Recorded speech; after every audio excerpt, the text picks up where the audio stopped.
The music business, making it in music, whatever the fuck making it is, that doesn't even make sense. I hate that. I hate that term.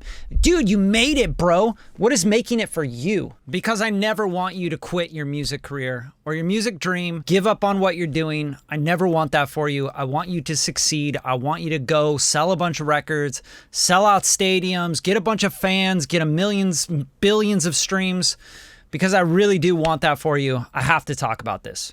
This is a huge topic that I think is misunderstood in the music business, building a music career, being a musician, being an artist, rapper, songwriter, whatever. The Radium Podcast, episode 95. Let's get right into it.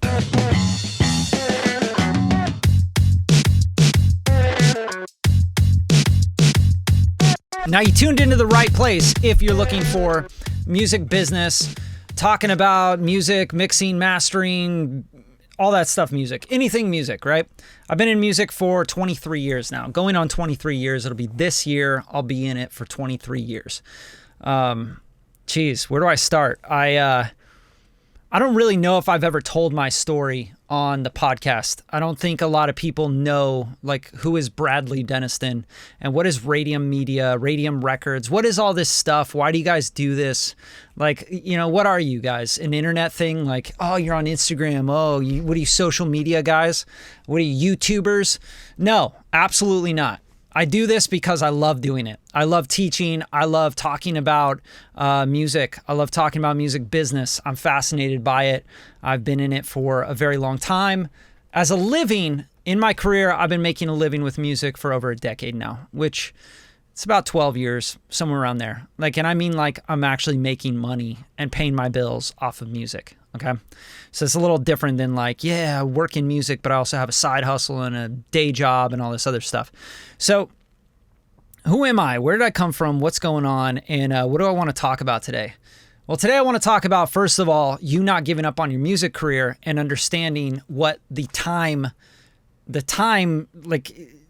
I think the misunderstood part is that you guys think that you are going to make it in 3 years or 5 years or 6 years if you just push and you just grind and you just grind, dude. You just got to work harder.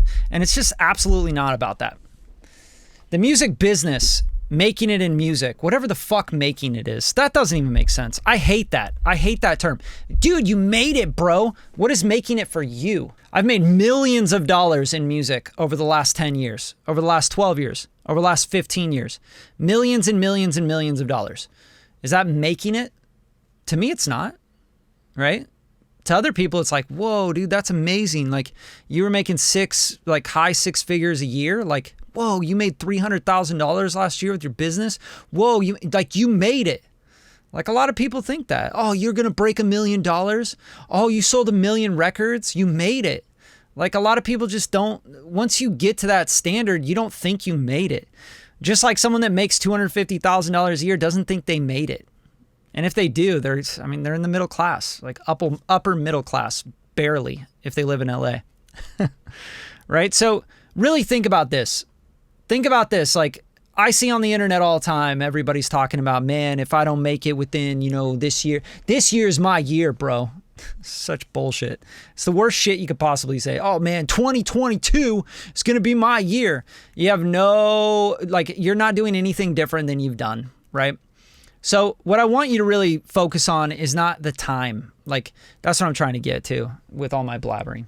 Is stop focusing on the time. Like, you're putting time limits on your success. Don't even worry about the time. Don't count the time. Count your love for what you're doing. Count how many songs you put out that you really love.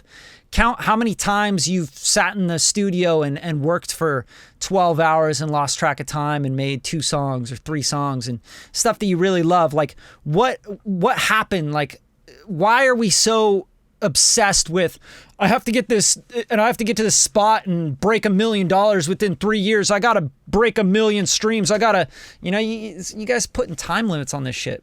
It's just not how it works. So a little bit about my story, right? I'm 37 years old now. I'm going to be 38 in November. So you can wish me a happy birthday, send me music gifts, microphones, 1073 modules, whatever you can do. But I've been in music since I was about 16 years old. I got my first guitar. It was a Samick Stratocaster. And then I got into drums, right? and I played drums. I had a Japanese dude living with us. He was sort of a foreign exchange student, but he was really like a brother to me. His name was Kohei Wimra, and he would play drums really, really hard, and he was really dope at them. And he got a drum kit, and we put it out in our garage and stuff. And then I started messing around with drums, and I was like, wow, this is so much fun. It was active. I had ADHD, still got ADHD, I think. I don't really know. Nor do I care, but, I just bang on the drums, and I'm like, this is amazing. You can make music, and you can be active and sweat, and like, this is fun, right? And it would keep my attention. So I got really into drums. I bought my own kit. I got all the cymbals. I started getting, oh man, I got to get a new snare. I got to get the free floating brass snare, the piccolo snare, and just get obsessed with drums. And then I started working in bands and stuff, right? Like I was like, I'm going to play drums for this band. I'm going to play drums for this band, and started taking off with that.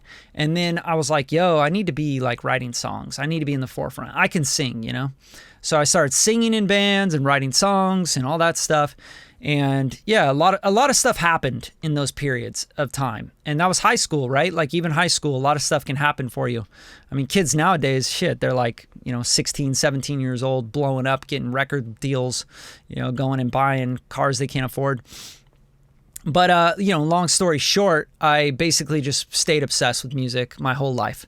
I've always been in music. I wanted to play every single instrument. I wanted to study the game. I got into production with a 4-track recorder on a cassette deck. It was an old Tascam, one of those little Tascam 4-track recorders, 4 faders on it, put in a tape, and you could plug in multiple mics. It was crazy, man.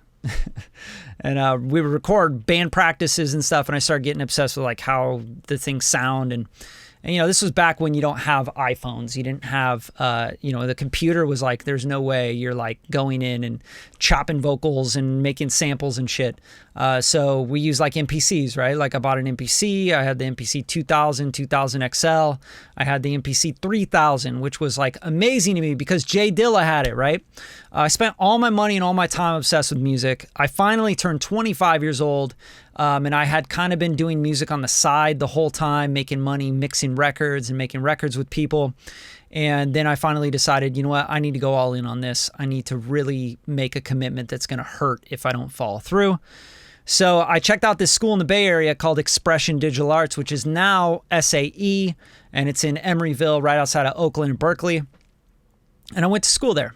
I had to visit twice to really make my mind up, because the school cost me $100,000. So I borrowed money from the federal government and from Sallie Mae. I didn't borrow a dime from my parents. My parents didn't help me at all.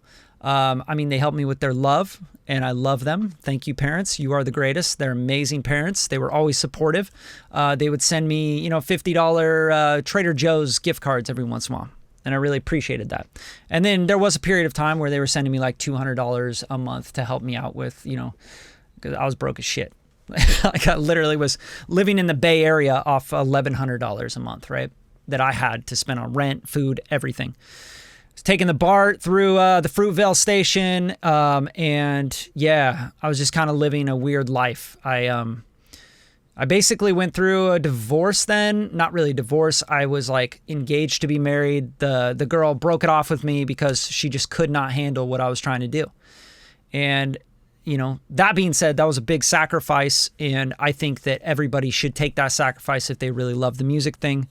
But yeah, that kept going and going. I graduated, second in my class, blah, blah, blah, and got my degree in sound arts. You get out of school and you got a sound arts degree. It's not that exciting. So I was working the whole time I was in school, though. I want you to understand that.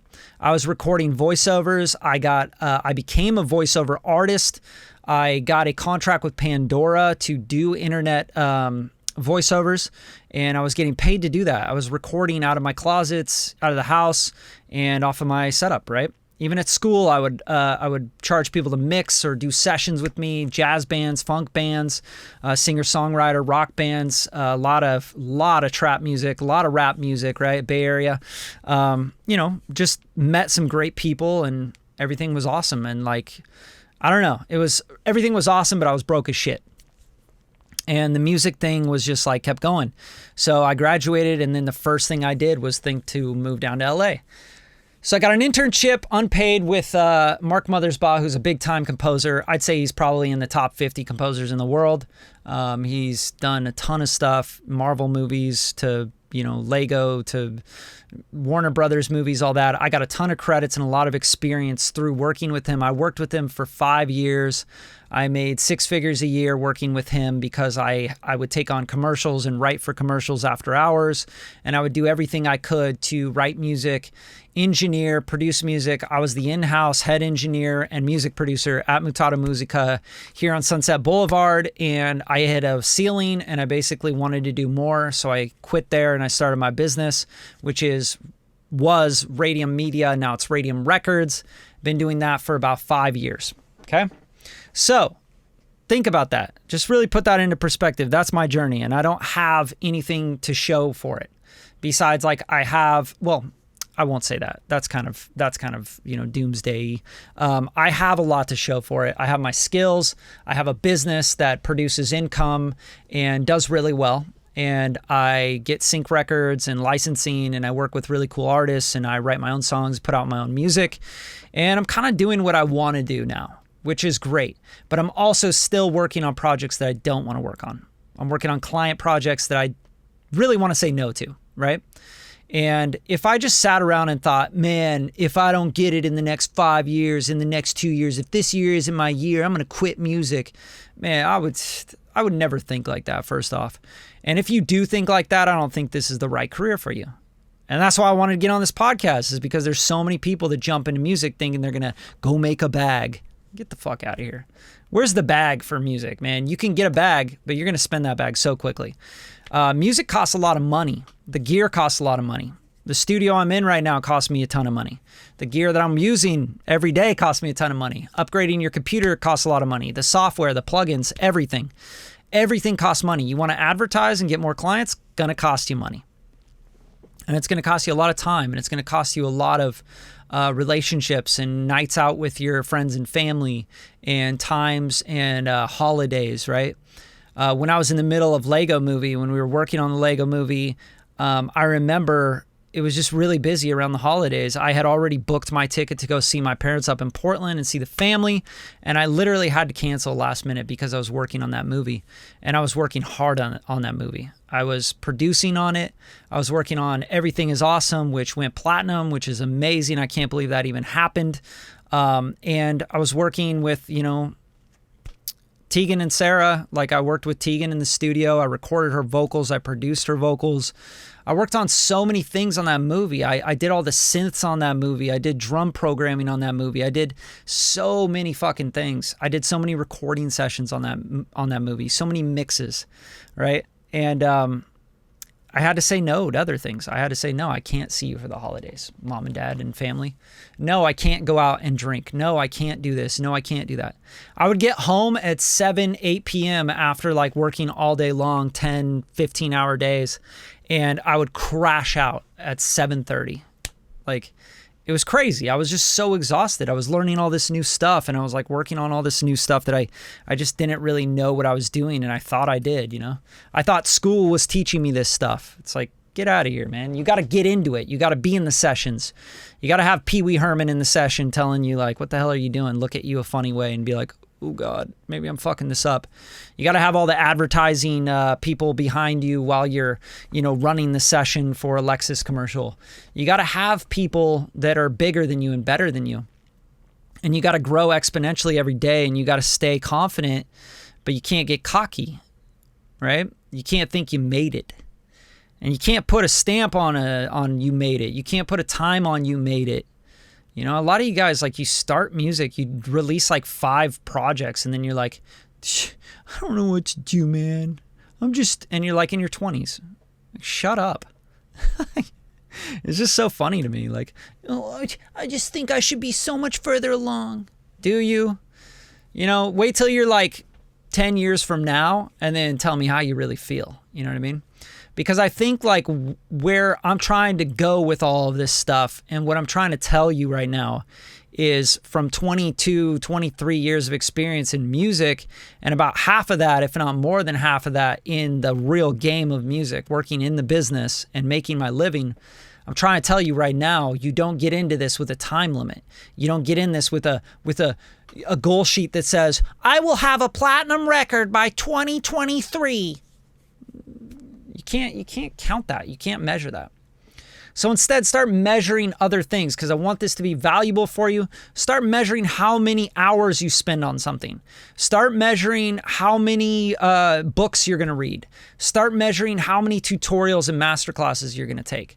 Start measuring how many or who you're going to get in the studio with. The things that you can actually measure. You can't measure how you're going to get a platinum record or how many platinum records you're going to get. You just have no control over that. A lot of the times these guys chasing placements and stuff, they'll never, ever, ever, ever, ever get any success with it. But they love the game. They love it. And that's what you have to do. You have to fall in love with the game. You have to fall in love with the chase. Because the best way I know how it's put is, I just recently read Tim Grover's book. It's called Winning, and I highly recommend it. I think you should get into it. Go pick it up. Get it on Audible as well. And he talks about winning. He talks about a championship like winning mentality. And it oh my God, it resonated with me like crazy. He's like, listen, when you win, winning is not it's not like this beautiful, glorious thing. He's like, you win, the moment is incredible. It's the best thing ever. And winning is everything, right? But winning is it's like battling to get to the top. You finally get to the top. You grab the prize. And then you go right back down to the fucking bottom. And you have to start all the way back from the bottom. And the next time you go up that hill to win again, that hill is filled with more obstacles. The hill is harder to climb. The things that you're doing have to be different. They have to be more impactful. They have to be more strategically planned. You have to be stronger willed. You got to be stronger with your money and smarter with your time and smarter with your energy and the people you hang out with, the foods you eat. The time you go to bed, all this stuff, man, if you want to win again. And true winners, they just want to win over and over and over again. They get obsessed with the win because it's so amazing. I get obsessed with getting another placement, I'm like, yo, I want another sync. I want to get another massive commercial campaign that's going to pay me, 5-6 figures. I'm obsessed with it, right? I'm like, how do I make it happen?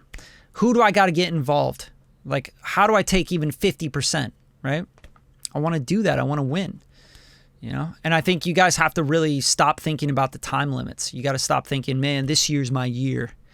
If you say that at the beginning of next year, you're in the wrong place. You're in the wrong mentality, and you just don't get it.